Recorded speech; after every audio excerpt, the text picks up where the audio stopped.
बड़वानी जिले के अंजड़ क्षेत्र में रेत के अवैध खनन और परिवहन का कारोबार थमने का नाम नहीं ले रहा है।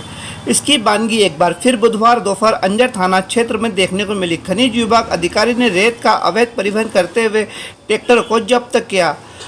चालकों के पास से ना तो रेत परिवहन के दस्तावेज मिले, ना ही वाहनों की रॉयल्टी।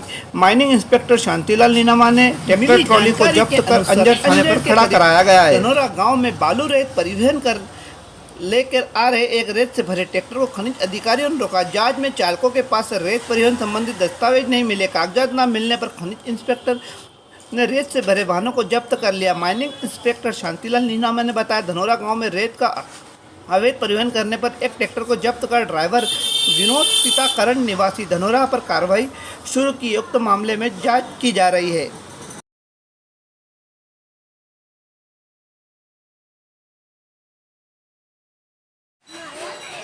कृषि उपज मंडी अंजड़ में कपास बेचने साली से आए एक किसान ने अपनी कपास के टेम्पो पर not for sale CCI flex चर्चा का विषय बन गया। अंजड़ से करीब गांव साली में आक्रोशित किसान ने अपना कपास समर्थन मूल्य पर सीसीआई को न बेचते हुए 5,275 रुपये के भाव में निजी कपास व्यापारी को बेचा। कारण जानने पर बताया, उन्होंने उनके पिता का इलाज करवाने के लिए उनके कपास का 1 महीने पहले सीसीआई को बेचा था, जिसका भुगतान अभी तक नहीं हुआ। उसके पिता की तबीयत ज़्यादा बिगड़ने के बाद अस्पताल में इलाज करवाने की रकम नहीं होने के चलते रोज़ जताते हुए निजी व्यापारियों को कपास बेचा। आपको बता दें, प्रधानमंत्री नरेंद्र मोदी सरकार द्वारा किसान को राहत पहुंचाने और खेती को लाभ का धंधा बनाने के लिए हर संभव प्रयास किया जा रहा है। वहीं शहर की कपास खरीदी प्रक्रिया में सीसीआई की मनमानी का दौर इस तरह जारी है कि तमाम नियम और कायदे को ताक में रखते हुए मनमानी की जा रही है। प्रकृति की मार को आहत अन्नदाताओं को अधिकारियों की मनमानी से ही परेशान होना पड़ रहा है। इधर इनकी इस मनमानी पर लगाम कसने के लिए मंडी प्रशासन अब भी शिकायत मिलने का इंतजार कर रहा है। वहीं इस दौरान अंजड़ मंडी सचिव श्री हिम्मत सिंह जमरा के फील्ड में जाने की जानकारी मिलने पर तहसीलदार भागीरथ वाखला से जानकारी लेना चाहिए तो उन्होंने कहा, कलेक्टर साहब को इस बात से अवगत कराते हुए सीसीआई के वरिष्ठ अधिकारियों से भी इस बारे में बात की जाएगी। सर, आज कृषि उपज मंडी में कुछ किसानों द्वारा अपनी गाड़ियों पर फ्लैक्स लगाए गए हैं कि सीसीआई को उनको कपास नहीं बेचना है। क्या कारण है सर? मुक्त वो बोल रहे हैं उनका पेमेंट नहीं हो रहा है।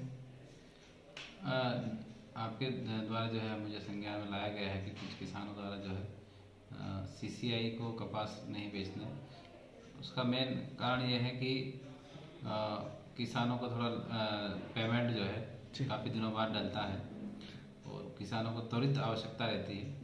तो इस संबंध में सीसीआई के अधिकारियों से चर्चा करूंगा और वरिष्ठ अधिकारियों को भी नॉलेज में डालूंगा कि किसानों को त्वरित जो है पेमेंट दिलाने के लिए जो है आवश्यक कार्रवाई की जाए। सर, किसानों का कहना है कि महीने 2 महीने हो गए हैं और उनके कहीं पिताजी की तबीयत खराब है या कोई क्या शादी है, वो पैसे नहीं मिल पा रहे हैं, उस कारण उनको।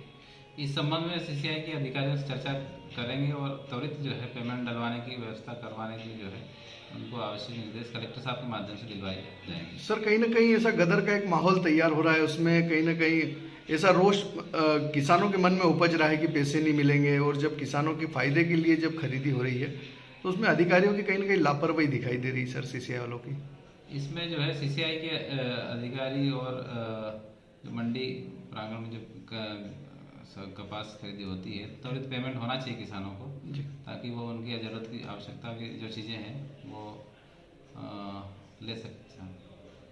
ठीक हो।